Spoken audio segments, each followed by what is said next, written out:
Night ನಮ್ಮ ಹತ್ರ ಒಂದು ಸ್ನೇಕ್ ಬಂದಿತ್ತು. ಅದು ಸ್ನೇಕ್ ಮರಿ. ಅದು ಯಾವ ಸ್ನೇಕ್ ಅಂತ ನನಗೆ ಗೊತ್ತಿಲ್ಲ, ನಿಮಗೆ ಗೊತ್ತಿದ್ರೆ ಕಾಮೆಂಟ್ ಮಾಡಿ. ಆದರೆ ಅದನ್ನು ಸಾಯಿಸಬಾರ್ದು, ಹಿಂಸೆ ಮಾಡಬಾರ್ದು ಅಂತ ಹೇಳ್ಬಿಟ್ಟು ನಾನು ಅದನ್ನು ಸೇಫಾಗಿ ರೆಸ್ಕ್ಯೂ ಮಾಡಿಕೊಂಡು ಬಂದಿದ್ದೀನಿ. ಇವಾಗ ಇಲ್ಲಿ ಫಾರೆಸ್ಟಲ್ಲಿ ಬಿಡೋಣ ಅಂತ ಬಂದಿದ್ದೀನಿ. ನಿಮ್ಗೆ ಗೊತ್ತಿದ್ರೆ ಆ ಸ್ನೇಕ್ನ ಕಾಮೆಂಟ್ ಮಾಡಿ.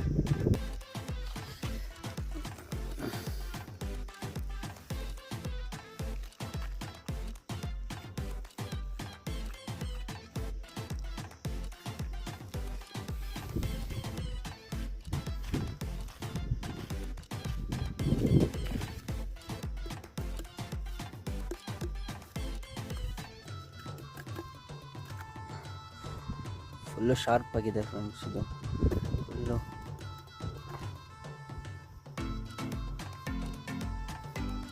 ಗೊತ್ತಿದ್ರೆ ನಿಮಗೆ ಕಾಮೆಂಟ್ ಮಾಡಿ.